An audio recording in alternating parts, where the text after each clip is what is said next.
It's true that some things change as we get older. But if you're a woman over 40 and you're dealing with insomnia, brain fog, moodiness, and weight gain, you don't have to accept it as just another part of aging. And with MIDI Health, you can get help and stop pushing through it alone. The experts at MIDI understand that all these symptoms can be connected to the hormonal changes that happen around menopause, and MIDI can help you feel more like yourself again. Many healthcare providers aren't trained to treat or even recognize menopause symptoms. MIDI clinicians are menopause experts. They're dedicated to providing safe, effective, FDA-approved solutions for dozens of hormonal symptoms, not just hot flashes. Most importantly, they're covered by insurance. 91% of MIDI patients get relief from symptoms within just 2 months. You deserve to feel great. Book your virtual visit today at joinmidi.com. That's joinmidi.com.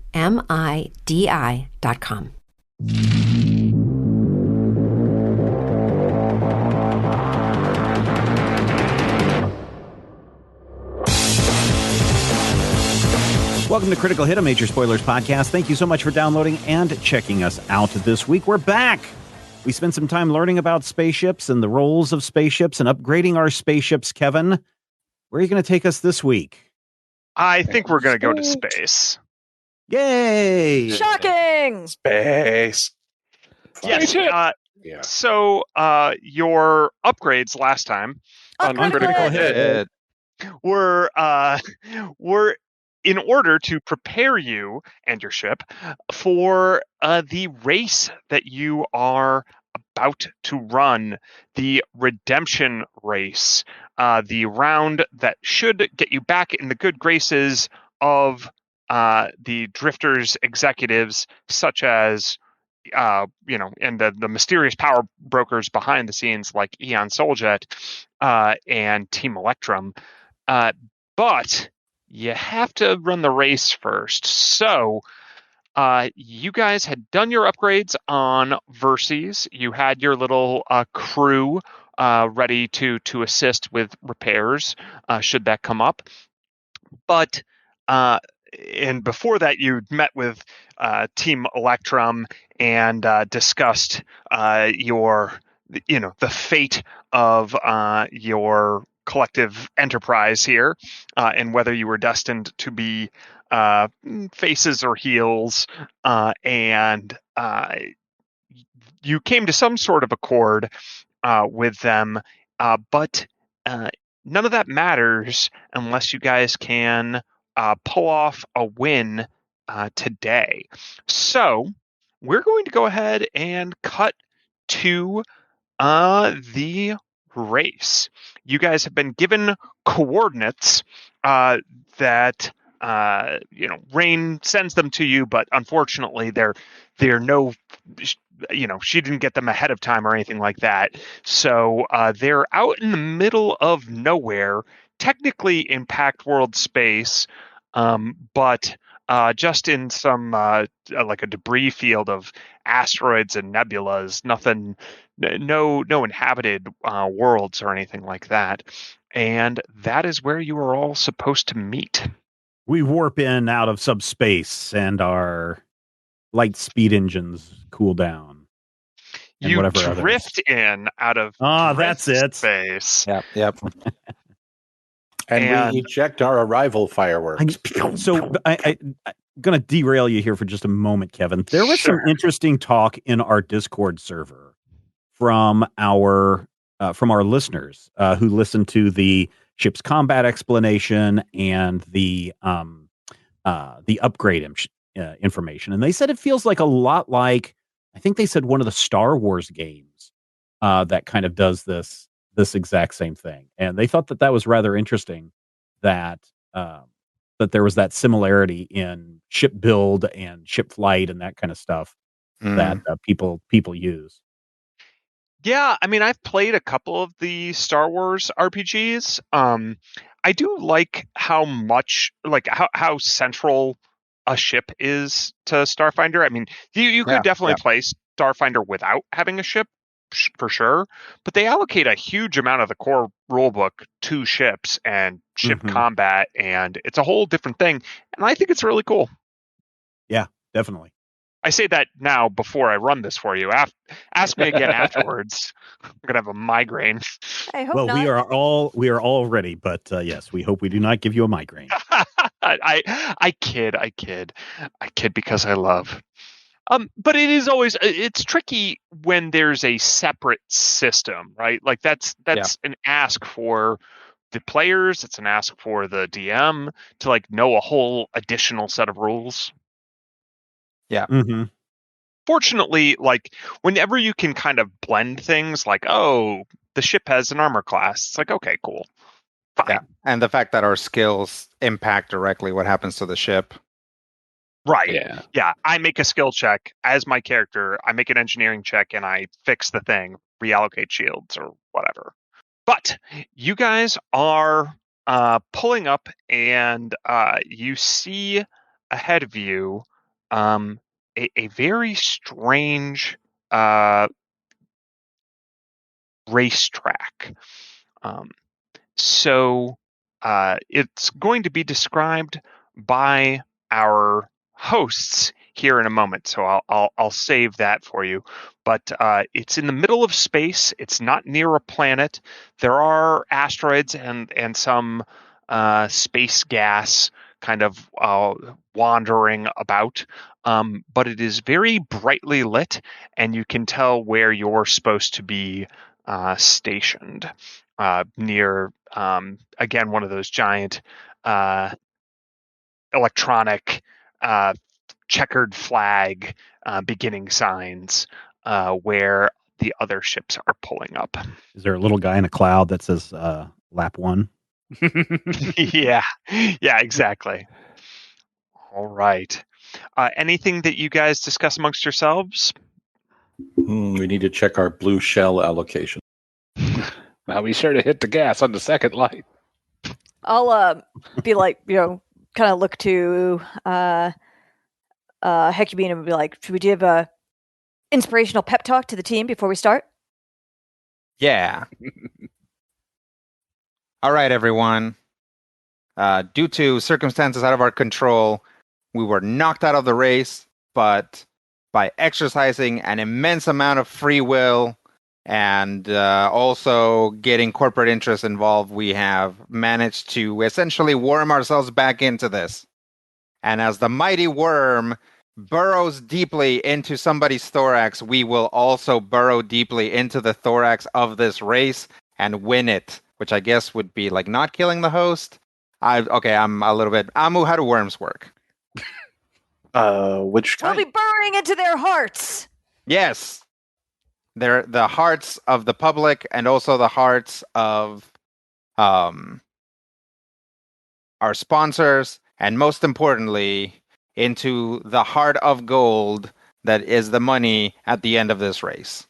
And to their brains, because they won't be able to stop thinking about how awesome we are. That's right. We will be a full system infection to this show, and it will never be the same again. Oh, there's a little synthetic tear that runs down Bob's cheek. He's just so inspired by these words. Yeah. Seriously, though, guys, do your jobs, man your stations, don't panic, and yeah, you guys are doing great. I trust all of you. Yeah. And I'll look at Skritic to do what you're supposed to do during the race. Okay. There's a clang of hatch and scuttering in the vents as he runs down to the engineering. Everyone feeling good? I'm feeling loose and ready. Everybody got what your makeup on, your or whatever you need. Our hats. Yeah. Pull up a little brush and brush my scales. Yeah. Yeah, the ship is already being surrounded by camera bots, and an extra bumper is being attached to the rear. It's being it's being magnetically sealed, and then there's a spellcaster evidently also casting something that seals it to the back of the ship. You remember that the Sand Skink had a bunch of its systems Turned off. Yeah, Well, locked yeah, until exactly. we reach a certain level of awesomeness. Yep. So who knows exactly what this bumper does? But it's being done to all the ships, not just yours. What other ships are here? Do we know? Yeah. So that seems like a good time to cut away to the view that these camera bots are providing. And you see that little silver swoosh of a desk that two of your hosts are seated behind. The human Jockhammer and the Barathu Shulai, the same hosts you guys have seen at your previous race.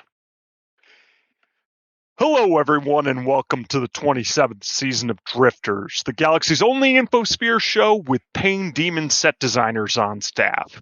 I'm your host, Jockhammer, joined again by Shulai. I think you mean Velstrax, colloquially known as chitons, not pain demons, you uneducated ape. That's right! I can never keep my evil outsider straight without that old childhood rhyme saying it out loud. Chitons sharp with razors frighten, through pain and piercings they enlighten. But enough nursery rhymes, Shulai. Why don't you tell the audience what's special about this race? This is a redemption race, meaning that each of the teams present was previously eliminated from contention, but they are now offered a second chance to remain in Drifters. Unlike a normal race, only the winning team will advance to the next segment. And of course, for today's race is not like any we've seen before. How would you describe it, Shulai? Why, the course is quite simply a series of 7 electro-magical fields arranged in concentric rings with hidden warp gates to connect them, all moving at different relative speeds. Obviously. Right. Let me try a metaphor for the audience. Imagine a really big onion ring, and where the onion is, inside the batter, that's the racetrack. And the batter is the electromagical field that moves everything within the ring at a certain speed, like a moving walkway. And then there are 6 more onion rings, each smaller and contained within the previous, like nesting dolls. And they each move faster than the previous ones. And each ring is a color of the rainbow, the outermost being red, then orange, proceeding all the way down to violet in the innermost ring. Rainbow nesting doll moving walkway onion rings. Got it? Great. The warp gates will flicker in and out of existence, meaning the pilots will have only a brief window to make the jump to the next ring, or they'll have to fly around the ring once again, and the winning team must make it to the innermost ring. Furthermore, power-ups are located at inner rings, and it will be easier to hit the slower-moving targets than the faster-moving ships on the faster-moving inner rings. Plus, asteroids, nebulas, and some special surprises to ensure this will be the most brutal race yet. But first, a word from our sponsors. Cuts to a totally different image. You see a human man sitting cross-legged on a mat in a peaceful-looking space with bonsai trees and wind chimes in the background. Quaint knickknacks litter the shelves whimsically. A wooden floor beneath him is well lit by natural sunlight. He's dressed in loose-fitting, comfy-looking clothes like he's about to do yoga or maybe take a nap. He has a few tattoos and a couple of piercings. Hi, everyone. We're here from the cult of Zon Kuthon, the Midnight Lord, the Dark Prince, and we want to set the record straight on some points.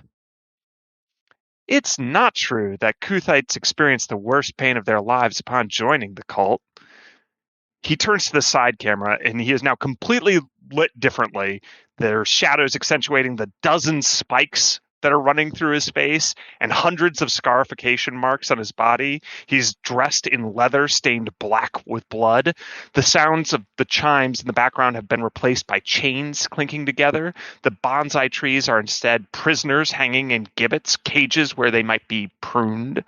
The room's shelves are filled with elaborate puzzle boxes. And he says, "There is no such thing as the worst pain, as worse is always yet to come." He turns back and is lit. The first image again. "Nor is it the case that Kuthites express regret about joining the cult to their families." In shadow, "Kuthites never speak to their families again unless it is to exact enlightening pain upon them. Plus, you never have to feel regret again." Let's address the elephant in the room, the sex stuff. Lots of people think we're a negative stereotype for the BDSM community, whose members are constantly experiencing the peaks of pleasure by torturing others. In reality, most BDSM practitioners emphasize safety and trust. We really don't. Plus, the peaks of pleasure fade too fast. We prefer to stay on the edge. He runs a blade across his skin and quivers as he bleeds, his eyes closed in ecstasy. "Oh yeah, that's the stuff." So, if you're curious about experiencing new planes of pleasure, or you simply can't stand existence and are desperate to feel something, anything at all, join the cult of Zon-Kuthon. We hear the song at the center of the galaxy, and it sounds like razors through the flesh. What do you mean the subliminal broadcaster wasn't running? Are you kidding me, Doug? And then it cuts back. Wow. Yeah, see? Gelugon, it kills with ice, then kills your ghost and eats you twice.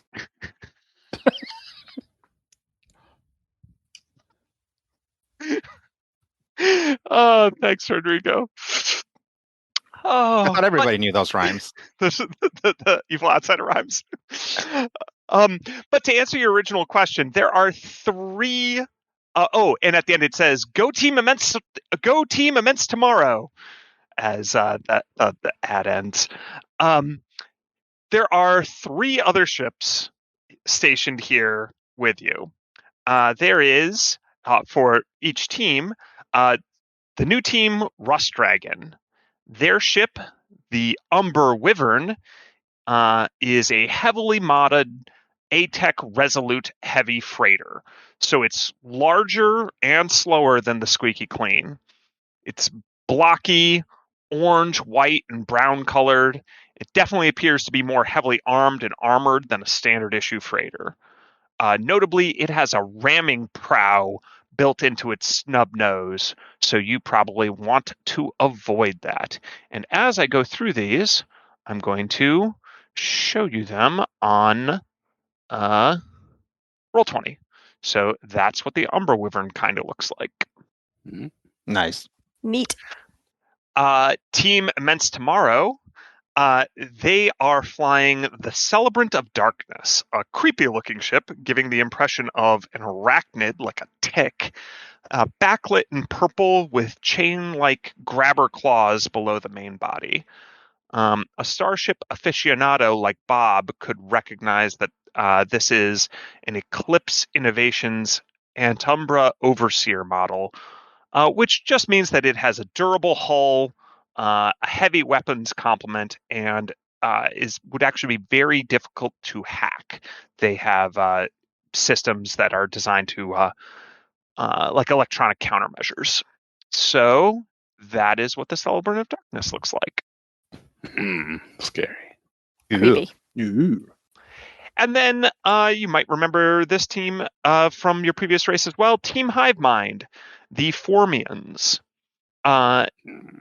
They are in the Myrmecia, which looks less like a starship and more like a giant space beetle, as it is actually a living biomechanical vessel. It has enormous pincer-like mandibles, and beneath its biomagnetic shielding and chitinous armor plates, you can see bulbous sacs that seem ready to shoot or spray some kind of bioweapon. And that is what the Myrmecia looks like. Ooh, scarier. That's dope. Cool. So on Roll20, you should see a lot of colors. Yeah, we do. Yeah, So it's that looks sweet. It's a hex grid See because that's how Starship Combat works. And like the host described, you can see that it's a rainbow of ovals, basically rings. Jock Hammer described them as onion rings, but it's easy to think of it two-dimensionally. Three-dimensionally, you guys are traveling within like a little tunnel, basically, like little tubes, hence the onion ring. But two-dimensionally, it's very easy to just look at it and see. So there's all sorts of stuff. Let's see. I had no idea you could put animations in this. Oh yeah, animated tokens for sure. So you guys should be able to see a bunch of stuff, but not everything I can see. Do you see the little ships at the top of the red ring near the flag? Yep. Yes. Yeah, bam. All right, so the top one is the Squeaky Clean. Do you see that? Yep. All right, so that is a token that I should be able to give you guys control over. Looks like I can. Yeah, I already seem Yes, to have I can control over select it. it. All right, great. Cool. And then you can see if you just look down, I use different tokens. So the one right beneath the Squeaky Clean is the Umber Wyvern, which is the new Team Rust Dragon. The one below that is the Myrmecia, which is the Formians, Team Hivemind. And the one below that is the Celebrant of Darkness, Team Immense Tomorrow. So, some people would start with an easy race. That makes sense. I decided to do this instead. Glow in the dark onion rings in space. It's pretty impressive. Donut hole inside a smaller donut hole. Absolutely. Did you guys understand the concept of each of these being a faster moving walkway? Yes. Yeah. Okay, cool. Sort of. Imagine let's say the ship goes at 50 miles an hour. Well, each of these rings provides additional acceleration of its own. Or additional speed of its own. So, if you'd normally be going 50 miles per hour in the red ring, let's say the red ring is plus 10, you'd net be going 60 miles an hour. So imagine like you're running, but you're running on a moving walkway. So wherever you're going, the thing is also kind of boosting you along. Does that make sense? Mm-hmm. Yeah. Okay. But then if you were in the orange ring, maybe it'd be plus 20 miles an hour. And the yellow ring plus 30 miles an hour. And maybe the violet ring is plus 100 miles an hour. So each ring is faster than the ones ahead of it. So even if you guys are maintaining a steady speed by moving to inner more rings, you go much, much faster. Can we pick a direction and number the rings just for people whose monitors can't tell the difference between purple and magenta and or colorblind people? Ooh. Yes, I suppose I can. 1 on the outside, Just, 6 on the inside. from the inside to the outside or outside to the inside, and then we'll count. Yeah, so there are 7 total rings, obviously. So do we start from the outside and move in? Yeah. You start from the outside and move in. That's correct. All right. So the red is one. The red is and the pink slowest, is actually. 7. Yep. Okay. But red is the fastest color. Just ask any orc. Stop being an orc. No, they're the best. You had the opportunity to play an orc in this game, and you decided to play a weird space like mucus colony. Okay. That's right. It's on you. Man, could have been an orc. We could have all been orcs. We could have been a group of orcs. Whoa! Space But orcs. no. Yeah, space orcs. So Orcs, as they call them. With a K. With a K. Yeah. Yep. That's gonna. So while frustrate me next year. theoretically it is possible to label them, it is practically quite difficult. I think we will just call them rings. That's fine. 1 through 7, outside to inside. Yeah, it's Roy G. Bev. Yeah. Yeah. Also, It is Roy G. Biv, but yeah, 1 through 7 outside to inside. Can you guys see like the starting with the yellow ring down here? Oops. Oh, I'm on not on. Yeah, down there. Exactly. There are little animated icons. You can see them? Mm-hmm. Yep. Yes. Cool. Yep.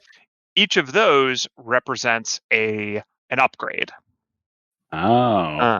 So if you swing through that, you'll get that upgrade first. If you're the first one to swing through it, that is. So those are question mark blocks. Those are No. question. Those are the warp fields.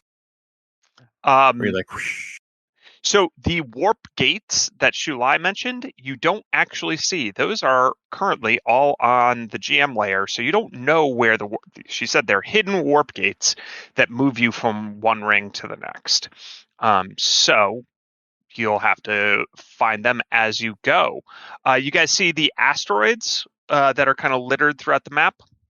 Uh-huh. Yep. Yeah, those are asteroids. If you hit them, the ship will take damage. Okay, then. And then kind of towards the innermost rings on the map layer, and because it's on the map layer, it does not break the rings. Okay. But towards like some of the inner rings, you can see, if you look around, do you see that kind of like ugly? Yeah, that's a good one. That's another one. And then this is another Italy one over over here and over here. This kind of ugly green, yellow, brown stuff. Mm-hmm. Uh-huh.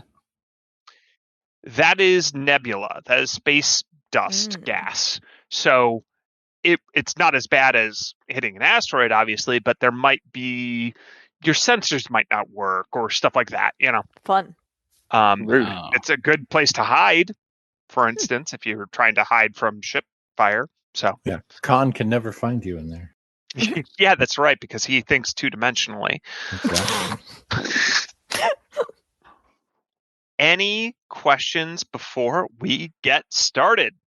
And is there any obvious way to move from ring to ring besides these hidden gates? Nope. Okay, then. If there was, the gates would serve no purpose. Mm. Okay. So I need a couple things from you guys. The Squeaky Clean has shields. How much shields do they have? 80? Looks like 80 that's points correct. of shield. So, how are you guys arranging them? Because you have aft, port, starboard, and 4. 20 all simple. Should we around? just do 20? Yeah. Yeah, I was gonna like say 20 20 all is- around. 20 is easy. All right. No, we can But do we it. can allocate during one of our turns, right? Reallocate that stuff. You can reallocate. That is an engineering action. But yes, you certainly can.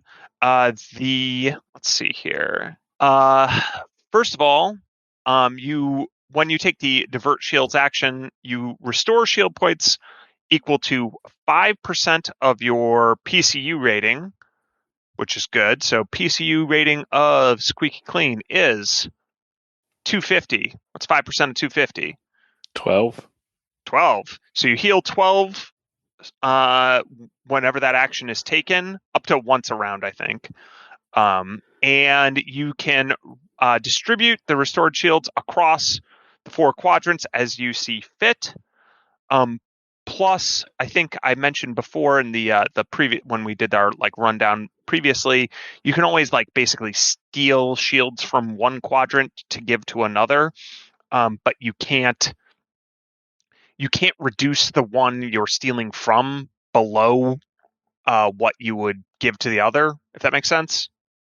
So if the new one, let's say one quadrant has 0 and one quadrant has 20, you could make them both 10-10, that's fine, but you couldn't take 15 away from the 20 and make it 5-15. Right. We're going to have a bunch more questions as we go. I'm confident, but that's okay.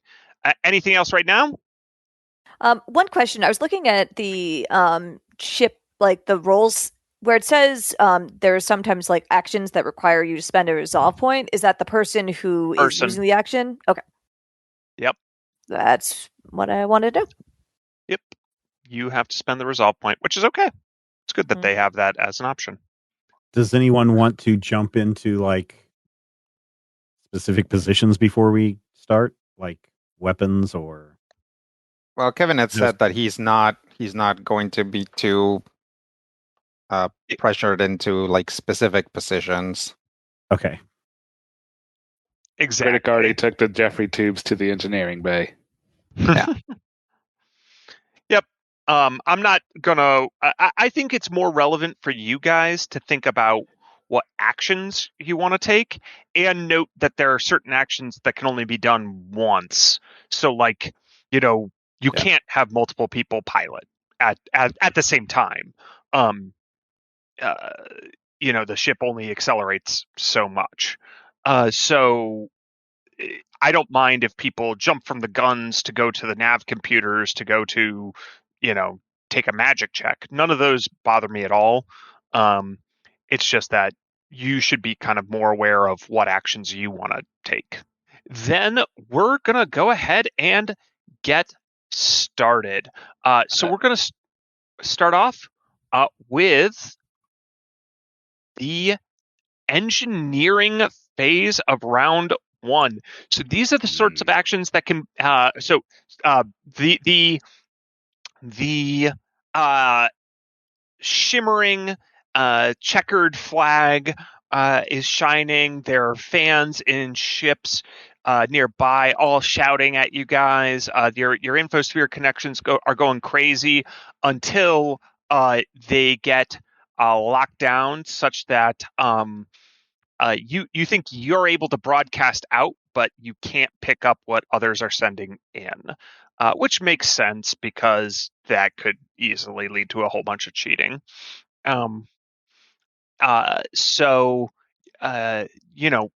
Quentin, you think that like through certain reaction, like you're getting reactions across, so maybe you might be able to work something out. But in the meantime, the hollow lights are indicating that everything is about to get started. So this is time for the captain or chief mate or engineer or magic officer, any of those types of actions, now would be a good time for them. So does anyone want to act now? Do we want to floor it? Yeah, we probably want to bust out of here as quickly as possible. Yep. All right. I like that. So on that divert action, does it actually take from anything? Or if I just make the roll, then it boosts whatever I'm boosting? You're taking all. You're giving her all she's got. Okay. Well, then I'm going to try to divert to the engines to increase speed by 2. All right. That sounds good. Go ahead and make your engineering check. And your starship tier is 7. So the DC is going to be 20. All right. Did it? Okay, there it went. Oh, making it look easy. All right, 23. Nice. Yeah, good work. So yeah, you divert the engines. You guys also did you guys get the Oh, you did not get the thrusters primer. That's okay. I was just checking. So, Steven, as Bob, you're going to be in charge of keeping track of the ship's speed. Okay, currently it is at 12. Yep, because its thrusters are 12. So now it's going to be 14 because of that +2 that Skritic just gave it. Okay. All right. Anything else, Skritic? You can move around the ship or something like that, but that's your main action. I think I'll just wait here until things start exploding and then see where I need to run. All right, sounds good. Any sort of captain or magic officer actions? I got a captain action. Okay. I will grab the comm and be like, take her out, Bob, and remember, we've got everything writing in this. And I'll make a demand of Bob to improve his performance and give him a +4 bonus to a specific check if I manage to scare him. Intimidate the android. Yeah. If that's all right. Yeah, go for it. All right. It's all right by me. I don't know if it's all right by Bob. Sure, yeah. Hey, you 25. succeeded. That was exactly the DC. Yes, sir. Yes, sir. Right away, sir. So you get a +4 to one specific check by succeeding. Yeah, so you get a +4 to your pilot, like next pilot check. Okay. All right. Let's see here. Oh, and also this would be a fine time. Technically, it happens during the helm phase, but there's no reason why science officers shouldn't just go in the engineering phase, in my opinion, because a science officer should pretty much always go before the pilot, I'm thinking. Mhm. Anyway, if there's a science officer check that people want to take, that now is also a fine time, like to scan another ship or something like that. Ooh. That's what I was wanting to do. Was exactly what you said. Okay. What ship do you want to scan, and what do you want to do? Scan. Let's see. Which one is right next to us? The one Team closest to Rust you. Dragon. Yeah. Okay. The Umbra Wyvern of Team Rust Dragon. My computers is that. Oh, Let's look up their defensive countermeasures. that's a 19. 19. Okay, so let's see here. That's 10, 15. Oh, all right. Well, you succeed. Okay, so I will tell you that their armor class in the Umbra Wyvern is 21. Their target lock is 21. Their total and current hull points is 160. Their total and current shield points in each quadrant is 30 in each. And their PCU, how much of a power they have, is 250. Their complement is 5. They have 5 living creatures aboard the ship. Their size is large, so it's actually one size category larger than you guys. It's a large, heavy freighter. Its base speed is 10. Its maneuverability is average, which means it has to move 2 spaces for every facing turn it wants to make. The ship classification, I think I said heavy freighter, yeah. And it's an A-Tech Resolute, a heavily modified one. But you guys already knew that. That's a lot of good info. That's it for that scan. Anybody else taking not piloting, not gunnery actions? Quentin, maybe? Yeah, that's what I was thinking. I'm looking at the thing that says targeting. And I'm wondering, presumably, my thought process was that Vangi would be on the weapon systems. Is that something that can be done at this point, or is that further on down? Yeah, so you could do, are you looking under science officer actions? Yeah, actually, I think it's Chief Mate Act. Or Chief Mate. Let's take a look. Targeting aid, engineering phase. Oh yeah, that would work. So you could definitely do that. So it does cost a resolve point, and the DC is a little higher. You can see that, right? Like the DC is going to be like 30. Right. But if you do that, if Vangeet does take the fire at will action, fire at will, you can kind of think as starship full attack. You know, it's the take 2 attacks, but each with a penalty. Okay. Then if you succeed at this, she won't take the penalty at all. If you fail by 10 or more, the gunner instead takes a penalty. Okay. So that would be a target 30. What am I rolling? You'd be rolling acrobatics or athletics. Oh. Well, I'm good at one of those.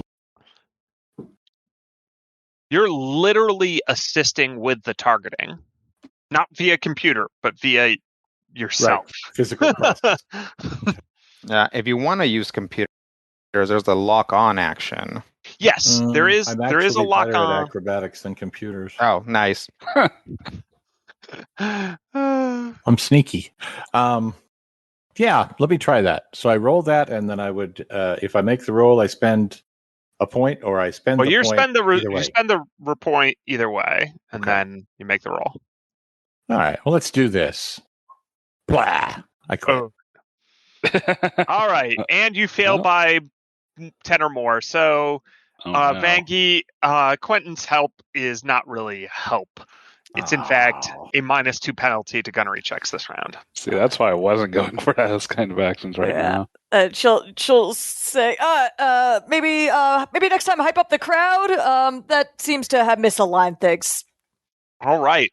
So I think we're on to the next phase, which is the helm phase. So, Bob, it's time for a piloting check to determine initiative. All right. Piloting check. 30. Oh, dang. 30. I All think right. you mean 34. Oh, 34. Oh, but also, do I also add an additional one because of under maneuverability, it says +1 piloting. Does that mean I add 1 to my piloting check? Yes. Oh, so does. 35. 35 then. All right. 35. That is good enough for second. Wow. Okay. Yeah. Yeah, you guys are up against some. Pretty Some- speedy buggers. Yep. All right. So, as a refresher, this is a little weird, but the slowest person, kind of declares their action first so that you can see where they're going. So, that is the Umber Wyvern, the new team Rush Dragon. So, they are going to 11-12 because they had also boosted their engines.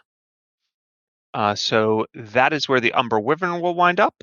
Then let's take a look at the next fastest ship, which is the Myrmecia. We're actually going to go 11, 12, 13, 14, so as not to provoke an attack from the Umber Wyvern. You are allowed to move through enemy ships' hexes, but it basically provokes an AOO. So you don't want to do it if you can avoid it. Just They through not provoke- adjacent, right? Would they provoke an attack? Don't they technically go before they go? Wouldn't they get there before the Umber Wyvern gets there? That's an interesting point. I hate time Yeah. travel. I don't know, Rodrigo. Why don't you look that up while I don't worry about it right this second? Because in any case, they can get to where the hex they're at without passing through it. Okay. So, Bob, you have a sense of how things are playing out and the direction people are going. It is your turn to declare your where you're going. Sure. I'm going to fly, and I can either land up to you guys. I can either land right here, or I can end up right next to this other team. Depends on what Gunnery wants to do. Bangy? Yeah, that's a good question. I definitely want to shoot something. I guess I would ideally prefer to shoot the bugs as opposed to Team Brass Dragon, since we have a somewhat tenuous truce with them. And the bugs are these guys right here, the ones in front of us? Yep. Okay. And you can shoot to the side, correct? Yeah, I mean, I can fire in all directions. We've got weapons everywhere. And 14 spaces with the turns here and there would put us right there next to them. Okay. Yep, that sounds about right. Because their speed is the same as yours. The Umber Wyvern's a little slower. Yeah. All right, that's my turn. That's my fly turn. All right. And then the Celebrant of Darkness, 1, 2, 3, and 3, 4. So they wind up very near you guys as well. So, as Jock Hammer would say, there's a tight pack approaching the first asteroid bend. And we get to gunnery. I think, Vanky, you're the only one who hasn't acted, yeah? That is correct. So I'm gonna. So she's gonna man the turret-mounted mazer and said, "Prepare to get zapped, bugs!" And fire on what is the name of their ship again? The Myrmecia. The Myrmecia. So I am going to use it's my base attack, and then is it my strength or my dex or any of those things? So, if you take a look at the gunner actions thing. Yes. There we go. Gunner actions. So gunner actions, it's going to be just the shoot action. So I can fire one of my starship weapons. If I use a turret weapon, you can target a ship in any arc. So. All right. 1d20 plus your base attack or your ranks in piloting, which for you are the same. Plus your dex mod, plus any bonuses from computer systems, which I totally didn't even mention. Oh yeah, we have a +1. Is it +1 or is it +2? I believe it is +1. I'm looking at our starship computer is a Tetranode. Mark II. Oh, Mark II Tetranode. You're right. It is a +2. So sweet. And since I'm the only one picking an attack this round, I can just take that for free, which will help offset the penalty that I'm getting from Bob. Mm-hmm. No, from Quentin. Or not from Quentin, not Bob. Sorry, from Quentin. No, it was Bob. So basically, think of it as base attack plus dex, which is kind of like a ranged attack. Yep. And you get a +2 from the computer and a -2 from Quentin. So those cancel each other out. So 1d20 plus that. All right. So and you're not at a range penalty because you're well within range. And you're shooting at the Myrmecia? Yes. Okay. So I have a 25 to hit. Okay. So that will hit once we resolve. So know that you have hit, but we also get to do a bunch of stuff. I'm going to... Oh, you know what? Speaking of which, I think maybe I was supposed to resolve people's actions in reverse initiative order again. Not 100% sure. At least you're learning to with us. Yeah. Weird. Weird. Suddenly, across the view screen, a big rainbow star shoots across.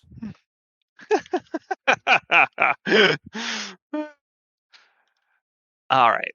So we're going to have the Umbra Wyvern and the Celebrant of Darkness each shoot each other.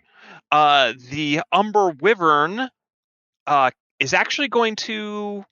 Never mind, not shoot. It's going to ram the Celebrant of Darkness because it is in perfect ramming position of being adjacent with its aft towards the Celebrant of Darkness's fore. So that's not good for Team Immense tomorrow, but that's not your problem. And Team Immense tomorrow is going to latch on a bunch of... They're going to fire chain cannons and try to... Actually, no, they'll use their heavy ship tether.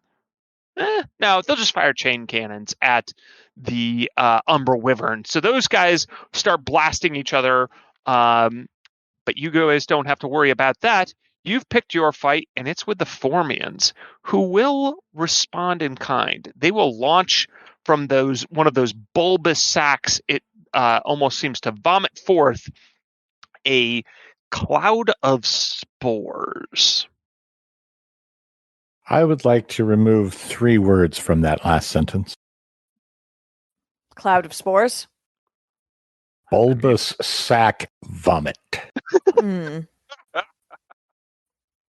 I guess I'm more concerned with the effect rather than the description, but you do you. What's your guy's armor class? The AC currently is 53. MK4 armor. Let's see, 80. Shields, light shields, 80. Is that what you're looking for? No, that's No. okay. So, we should probably make this a little easier for you guys. Sam, I'm nominating you. Okay. We're going to have a little thing called stats, and we're going to start filling it in. Now, all of these are calculatable from things that we have down below, but that doesn't make it easy. So I believe your armor class is 14. I don't think there's any reason why it would be higher, because you have Mark IV armor, which adds 4 to it, and I don't think that you have anything else that adds to it. Is that fair? I think it's fair. Yep, that's correct. So you can do that for literally all of these things, like all of the properties. And then let's just see here. Explorer. I'm just double checking the yeah, it doesn't make any difference. Yeah. So that way you know what your target lock is or your hull points, things like that. You can just come up here and check. Cool. Does target lock do a base at 10 and then plus 6? Yep. Okay. Then you guys are hit by this heavy spore launcher, which is going to deal a hefty amount of damage. Now let's see. You guys are. Wow. So we have to resolve our attacks at the same time. So you guys are hitting the Myrmecia. Would you like to hit it in the fore or the port? So you guys, I think, have an angle such that you could hit it either behind, basically in the back side of the shields, or its left side. It is going to hit you in the starboard side rather than your front. Let's hit it. Go on. I would say let's hit it on the left. We can kind of try to stay on that side of them and keep hammering there. Yeah, I like it. Okay. Then I'm ready for damage whenever you guys have it from your mazer. Oh, sure. Do I get to add my soldier damage to this? Again, I don't know. Yes, sure. Oh, Let's go sweet. for it. Cool. All right then. Is 45. Holy Nice. cow. Well, they Blam. do have awesome shields, but that wipes them out altogether on their port side, and you can tell because you're scarring the biomechanical vessel itself, and it starts spewing some sort of ichor into space, and it drops like little gravity makes it go into like a fine mist, or the lack of gravity that is all around it. And it freezes in space. It hits you guys with a spore weapon. Gross.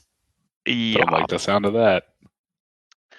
Oh no, you shouldn't. So, how much shields do you guys have on your starboard side? 20. Okay. And is somebody keeping track of this, like they're keeping track of their own hit points? Yeah, I'll put that up here too. Okay. And you should also keep track of the hull. The hull, there's only one thing to keep track of, but you do need to track it. That is that separate from hit points? The hull points is hit points. Oh, okay. Then yes, I've got that. So then, shields, you're going to want to, yeah, exactly. Yeah, you're going to want that in like 4 quadrants. Your starboard shields are hit for 27, meaning they are obliterated, and a cloud of fast-growing spores starts causing tremendous damage to the ship's systems. And a ship that takes damage, like hull point damage, from a spore weapon immediately takes a critical effect. Ah, An engineer can repair spore damage. I would also let a science officer try to repair spore damage by succeeding at different checks. If the spore damage remains at the end of the engineering phase, the damage system will take a critical damage effect again. The damage will spread to other systems because that's what the spores do. So, question. I understand Yes. all that, but you said we took 27 damage. We lost our starboard shield. Does that mean the extra 7 spills onto our hit points or no? Yep, that's exactly what Yep. it means. So let's figure out what kind of critical damage effect you guys get. Get to roll percentile dice. I love it. Ooh, that's going to be life support. The life support starts glitching. That is going to impose a penalty to all captain actions going forward. So -2 penalty to captain actions as it's difficult to give an inspiring speech when you can't breathe. And it also makes perfect sense that the life support would be compromised by these spores. They're getting in and really messing with all of your ship systems. Okay, I think that is it for round 1. Wow. That's not that bad. No, it's not. There's just a lot of moving parts. Mm-hmm. Absolutely. So Kevin, it really looks like ships just move in reverse initiative order. So yeah, it's not like you declare where you move and then you move in regular order. They just move. So that would presumably provoke an attack if you move that way. Okay, good to know. Cool. I guess that's most helpful to the people with the highest initiative, so that's kind of fine. Yeah. Now, the crazy thing about this that I'm gonna definitely have to get used to, because I did this in a long running game, but I haven't done it for many a moon, is initiatives are new every round. But we will get to that when we get to Whoa. I know, right? We will get to that when we get to the the helm phase, the piloting phase. So we start back again at the engineering phase. So this would be an opportunity for engineers to fix shields, for science officers to deal with the spores, for magic officers to do something magical, or captains to inspire people, anything like that. Also, you can still try to hype up your social media crowd. There doesn't seem to be any specific bonus that they're granting here, but you never know what that might do. Well, I know what we need to do. Hang on just 1 second. Oh, never mind. Yep, go ahead, Rob. We need to get rid of the spores. Yeah. Okay. Do we want to give you our computer bonus to that, just so that we're sure we got rid of the spores? So now, is it going to be separate to get to fix the damage that the spores cause, or does getting rid of the spores take care of that? It's a special action dictated by the spores system themselves. So basically, you can stop the spread. Think of it as the spores have inflicted you with a condition, and you can stop the spread of that. It doesn't repair the damage they've done. That would be a separate action. I'm thinking restoring shields might still be a better call right now. So I think if you succeed at all, you get 12 points of shields back, which is awesome. And you could even divert some more. You could divert, say, 4 more points from one quadrant to that one to put them both at 16, for instance. I could help you out ahead of this by taking the chief mate action, which is I could try to make an engineering check myself, and let you take the divert action to 2 systems. I mean, that I could also continue to boost speed. Yeah, exactly. All right, unless you want the. Well, I guess you're doing this. You probably ain't shooting. Yeah, I mean, I could shoot again, but like, I think keeping our own ship running is usually going to be the best call. Fair. So yeah, I'm going to be diverting. I think Ami's going to try to science at the spores. That is the plan. Okay, whoever wants to go first, go. Well, I think I have to make the check first. So you're doing what now as chief mate? I'm taking the maintenance panel action, so I'll pull open a maintenance panel and like try to like give him some extra power for the diverting action. Ah, nice. So that they can choose 2 systems. Exactly. Okay. Versus a power coupling temporarily before it burns out. Yep. Pretty There you much. go. So 1.5 times the starship's tier. So it's whenever it says that, you can replace that whole little block with just the number Plus 10. Okay, so Because it's going to be a DC 20 tier action. 7, so yeah. So it's DC 20. Yep. And so do I get... Oh, it's only attack rolls that Grace helps with? No. Grace can help with 4 checks per round. All right. Yeah. Then I would love to take 2 points on this because I don't make this roll on average. As an Okay, athletics fair enough. check? It's an athletics check, not an engineering check. Never mind. That's much better. Oh. I kept so yes. Then I don't need to do that. I can save the roll unless You can still do it. I mean, there's 6 of you, and she can help 4 of you. So only 2 of you don't get the help. All right, I'll take it. It's up to you guys. Cool. You take it. Go for it. All right, then I've got I super succeed. So you get to keep us running and divert the shields. Okay. Okay. That seems like a nice. You're pulling fuses are burning your Vesk hands as you start. Manually redirect the power at the maintenance panel. Skritic, what do you do? Okay. Yep. I basically start routing power through alternate pathways to run them to the shields, and then further ancillary power back to the thrusters to continue to try to get us additional shields and speed. All right, go ahead and make an engineering check. You only have to make 1 check, but if it works, it applies to 2 systems, which is kind of nice. There it goes. Okay. 31. Nailed it. Okay, so you get the plus 2 bonus to speed, so that's still going. And then what are you doing with the other one? I say let's go ahead and get the shields. So let's put 12 back on starboard. Do we want to move like 4 from port over? Probably. Yeah, let's do that. Let's move. Because no one's to your port at all right now. Yeah, put them both at 16.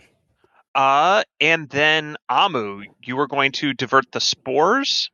Spore cleaning duty. I would allow a life science check for that. I was hoping for that.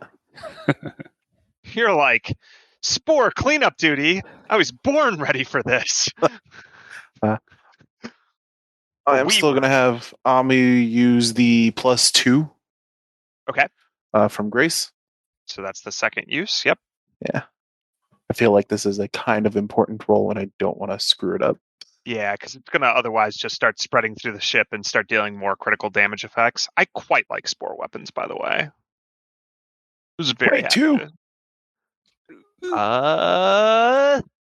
Is that good enough?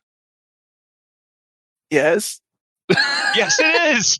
It is exactly good enough. Oh, thank Grace. The DC is 15 plus your ship's tier.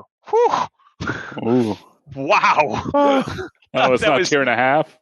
Nope. It's weirdly enough. So, I mean, I can even just link it so you know I'm telling the truth. But yeah, no, it specifies the DC is 15 plus the ship's tier. Okay. Oh, close. Cool. So yeah, but you stop. You can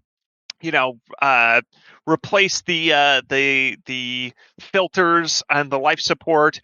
Maybe you can recruit.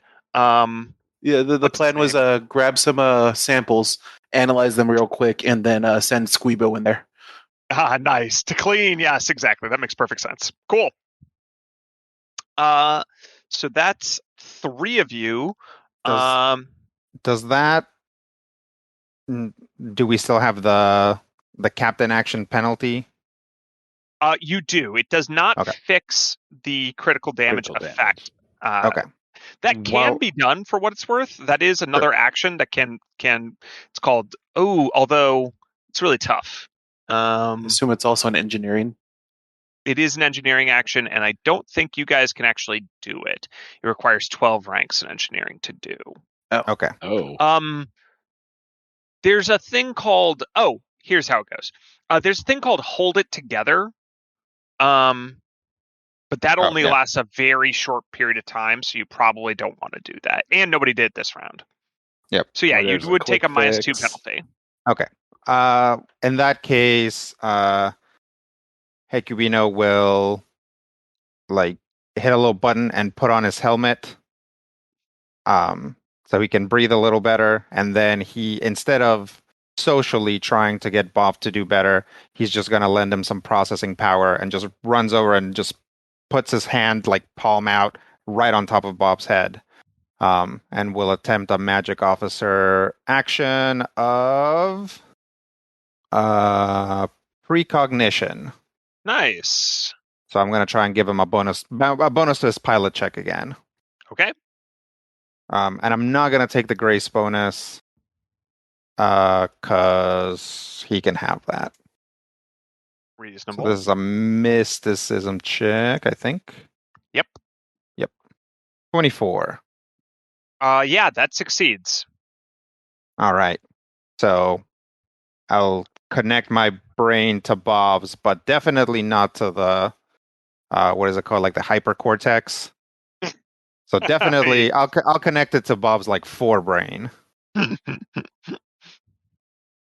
Go Give with him the a little bit 5 more brain. The power. 4 is probably busy piloting. Yeah. And I All think that's it right. for me. Quentin, are you holding back for gunnery? You Get my could. gun. Maybe. Can I diplomatize the guns? Yeah, I mean, no. How's your You could- piloting? It doesn't suck, but it also sucks. So, I mean, sucks. how many ranks in piloting do you have? 4. Okay. That's not a lot of rank. Well, the max you could have at this point is 6, right? So It's not that Wait. bad. No, wait. Ranks is the blue one. I have- 0 ranks. Mm. In- All right. Then yeah, you would be using your base attack bonus. What is that? Probably 3 or 4? 8. No. Let's take a look at. So base attack bonus is 4. Yeah. Sorry, I 4. was looking at my ranged attack bonus. That's okay. So I was thinking, hey, it's a gun. So you'd be a couple points worse than Vangie normally, but then again, you don't have you interfering with you, so it'd actually be. I'm just saying, it works out number wise. also, how many bonuses do we have left? 2. We still have 2 So, graces left. Yeah. We could do one for Bob's pilot check and one for Bob's gunnery check, or for Okay. Quentin's gunnery check. We don't all look alike just because we're artificial creatures. I mean, You're lucky that I'm actually calling him Quentin, because I've had it stuck in my head forever that his name is Gavin. So if we ever meet another sphere, I really want him to be part of a batch assembly, and for there to be an evil version, eviler Gavin. version of him named Gavin. Noted. A sphere with a mustache. Yeah. Right. That's how you just have a little beard. Sure. I'm going to diplomatize the guns. All right. Well, then we go to the helm phase, where, let's see here. Time for a piloting check. Yes, we need another pilot check from the pilot. So I'm going to Oh, take by the one way, from. I forgot. You took the fly action last round, Bob, but I do Right. want to note that there are many other actions you could take. But Correct. the fly was a wonderful first round. We didn't have to think about it type action. But there are other crazy things you can do. Do a barrel. You could do a barrel roll. A barrel. And do a barrel roll. I don't know that But helps I'm you, not but going to do a barrel roll, so Yep. don't worry about that. Do an Immelman. So I think you get a net of basically +4 here. 2 from if I use the grace, yeah. which, I mean, there's 2 checks left and Yeah, I might as 2 well. uses left. Yeah, exactly. Yeah, So, and then I also get the +1 from our maneuverability. yep. You can just factor that in So I get 5. in general. Yeah. Yep. All right, so piloting here is 29 this time. 29. That is, again, going to make you... Is it the same initiatives? It's the same initiatives as last round. So it's exactly Hooray. the same. Well, I guess, slow people are going the slowest, so that is fair enough. Oh, crap. Well, the Umber Wyvern is going to provoke. There's just no way around it from where it's located. It's going to provoke from the Celebrant of Darkness, which is not great because the Celebrant of Darkness has a bunch of chains hanging Spikies. from it. Yeah, that Yes, doesn't it has- seem like the thing you want to provoke from. Yeah, right. It's like a bunch of spikes. It's like might grab you. Yep. Let's see what happens actually if I can hit it with a tether. No, we don't want to do that. We will instead just hit it with our guns. Yeah, they will unleash a particle beam at it, just ripping through some of the orange and brown plates on the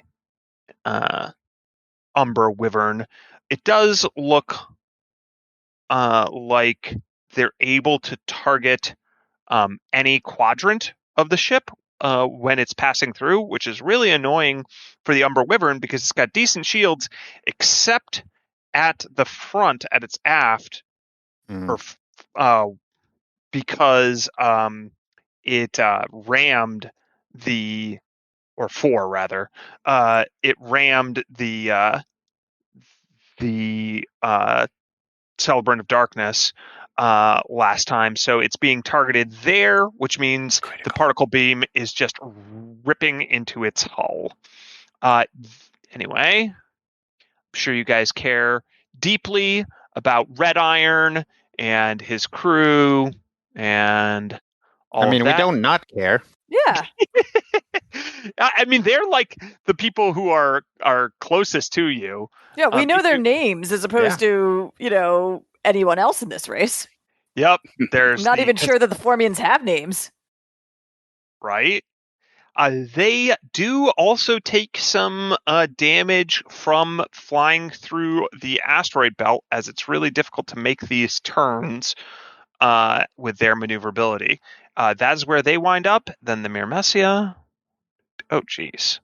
This gets ugly. By the way, you cannot go closer. If you cannot, for instance, hit the orange ring if you're not on the orange ring. Just so you know. Okay. Right. It's a rule of how we move our ships around this thing. You guys are up. Careful. That is where they're moving. Wow, their speed must have really increased. How are the Myrmecia's shields doing? Did they recover any? So you saw that you did hull damage to them with your mazer shot. But yeah, you'd need to scan them again to see if they've rebalanced their shields. Okay. You guys get to declare your move. Or actually just move. You want to do Or take your evasive? pilot special actions. I think I'm going to try a full power. I do have the ranks in piloting for that. Have to spend a resolve. And I have to spin a resolve, and I have that, which would give us up to 16 on our move. Whew. Oh, but adding 2 to distance between turns. Well, it just means, Tricky. The good news is you have a lot of straightaway distance here that you can do before you need to take a turn. Yeah, that's true. Because of where you're doing it. Yeah. I think I can do that. Let's see here. Let's draw a line. Oh, Steven, I know you're in the middle of acting, but will you take screenshots of this? Yes, I am. Okay, cool. Because I don't know, I think it looks pretty cool. Yeah. Yeah, it's pretty neat. It's our current It's distance. very pretty. I was just talking today to another game master about the amount of effort that ends up going into games. I was like, yeah, this is a huge amount of effort. This is on a podcast and we have pictures so people can see it. There's tons of games, stuff like this, even wackier stuff than this, and only 4 people ever get to see it. Yep. It is advantageous to move to the inner track whenever possible. That's what I'm trying, but I was trying to avoid all those asteroids. If only we had a ghost drive of some sort that would let us pass through this material. So, believe it or not, both those ships took damage during their movement. Oh, okay. For passing through those asteroid fields. Speaking of those asteroid fields, would I be able to take maybe a gunner reaction to shoot at them to get us a clear path? Well, you guys already have a clear path. Yeah, but you mean we're gonna run into them again? Yeah. Yeah, absolutely, yes. Sweet. The huge asteroids, less so. Sure. The smaller the asteroids, little ones, definitely. Yeah. Nice. Yes, there's my action. It cost me a resolve point, but we were able to get a little bit more power to move into first place. All right, and then the Celebrant of Darkness does its thing.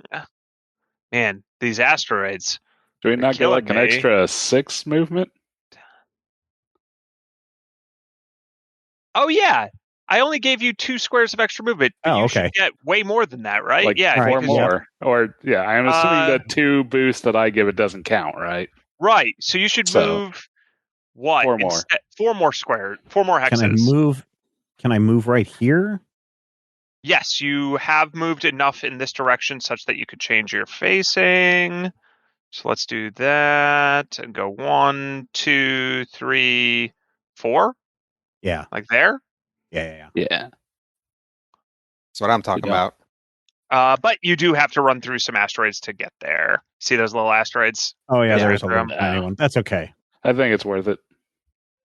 That hit our forward shield, so. Yep. So your forward shields take 9 points of damage. All right, the Celebrant of Darkness. Jeez. I guess we'll move to here. Does not like being behind, so we're definitely going to have to fix that. But you guys were pretty fast. Okay. I think we're on to gunnery. All right, sweet. So I think I'm going to I guess we'll be firing behind us. I think you already went, Sam. Yeah. We're still on that. Oh, right. Yeah, that's true. I forgot. Still on that route. Yes. So, yeah, I don't know if anyone else wants to shoot, but. Hello. I am here to shoot. What can we shoot at? Well, someone behind us. You can take over the Mazer, which is turret mounted and probably your best weapon. Yeah. To shoot at one of the ones behind you. Are the ants behind us? Yes, they are. I think we should shoot at the ants because they, we shot them before and they. Yeah, we've already shot at the ants. Yeah. Focus fire. Exactly. Indeed. Yeah, and we can even, I think, still get the place we shot them before where we messed up their shields. Yeah, let's go. Let's get militant. Shot them in the court, didn't we? No. Oh, right. We are shot past them. Yep. We'll shoot I mixed up my ship locations. left, right, center. I'm going to shoot them. It'll at least make it harder for them to redirect shielding. Oh yeah, I mean, as you can tell, like whenever this happens, like things, like they only have so much shields to go around. So Well, that's all right. They never change a thing. I'm going to shoot the ants marching. So this is just 20 plus my base attack Range. bonus. Plus your dex mod, so it's like a ranged attack. Okay, so let me check my dex mod. Doodly doo. I should have a pretty good one. My dex is like 150. Or 4. That'll work too. Plus 70 dex mod. Yeah, 70. Yep. How do you feel about a 24? And this is going at the Myrmecia. That is gonna hit. So not bad. We're going to turn them into an antique. Yeah. Stop it. Stop what? I don't understand what you're talking about. Your references are giving me hives. Well, it's important that we think about these things. They're bugging me. I'll tell you that. Oh. If you keep track of all my references, you might as well be an account ant. Oh, God. Are we just going to keep droning on like this? Yes, Queen. I should probably roll damage, huh? No, you should wait because we resolve all the damage at once. But you are being fired upon by the Celebrant of Darkness with their heavy torpedo launcher against your target lock. So what is your target lock? 16. Okay, well, I've got good news. Actually, no, I don't have any good news. That's just a lie. I was trying to think of how I was going to spin that, but it's just bad news. You guys are hit by a torpedo.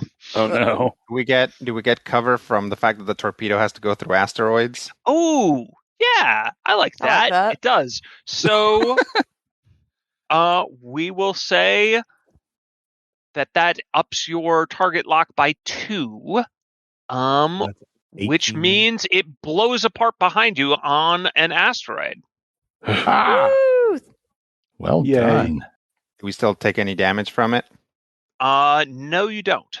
Okay. But the Myrmecia is going to fire upon you again with an EMP cannon. Oh no. That sounds bad. Yep. Stupid status effect bugs. Yeah, right? How dare they? Status effect bad guys are great because they just make you worse but don't actually kill you. Mm-hmm. It's fantastic. All right, so the bugs are they're pretty good at this stuff. Yeah, you guys are in range. Let's make my gunnery check. Yeah, this time I get you. Anticipation is killing me. What?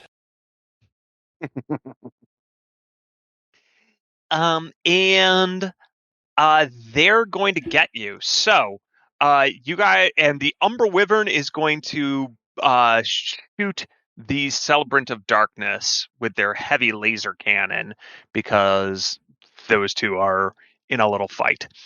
So it looks like you guys are hitting the Myrmecia and the Myrmecia is hitting you again. So go ahead and roll damage, Quentin.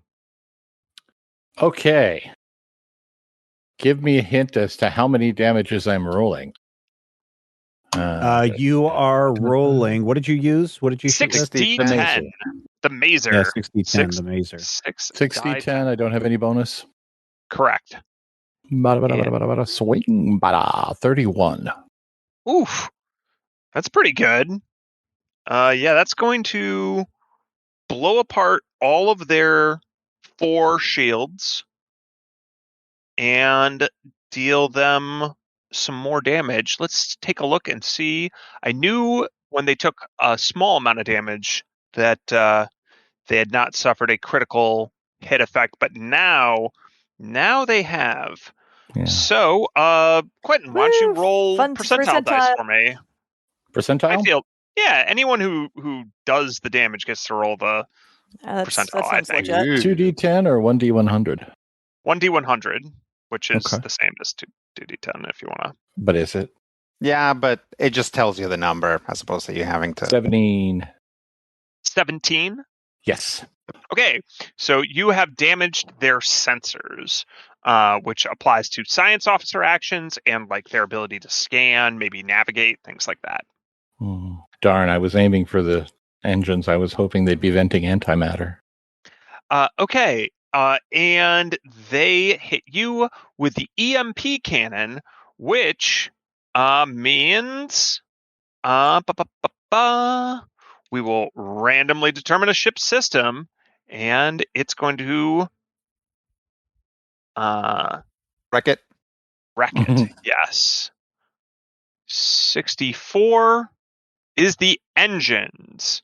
So that's going to apply to pilot. So now the engines are glitching as well.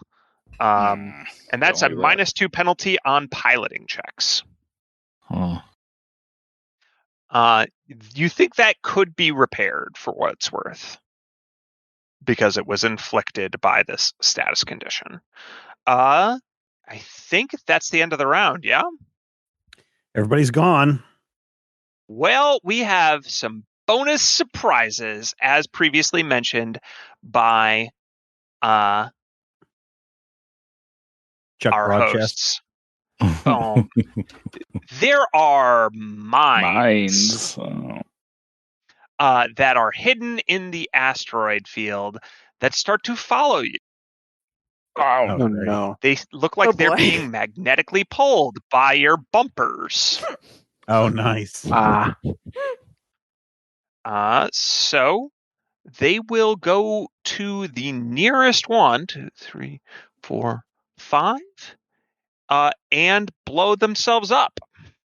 Sweet. We seem to be clear right now. So At the moment. So that is going to hit the Myrmecia, and it always goes towards the aft shields. The aft is the behind, right? Correct. Yes. The back shields. And they deal a pretty substantial amount of damage. So 10, 19, 24, 27 damage to the aft shields for the Myrmecia, which doesn't quite reduce those to 0, but is a hefty blow to them nonetheless. And there's another one that is following the Umber Wyvern, is right behind it. And we're ready for the next round, but I think that might be destined for a future episode. What do you think, Steven? Oh, cliffhanger! Hanging from a cliff. Yeah. Hey, listen, everybody. You can head over to our Discord server for free. There's a link in the show notes. Come and hang out in our Critical Hit chat and talk about all these fun actions that you've been listening to today. Talk about all your love of drifters. I hear Kevin sometimes shows up in the Discord, so you might be able to harangue him about this game. Or you might run into any one of us over on our Major Spoilers Discord. So go do that right now. We want to see as many of you joining that Discord server in the next couple of days. But until the next time that we meet, here's hoping all of your dice rolls are critical hits.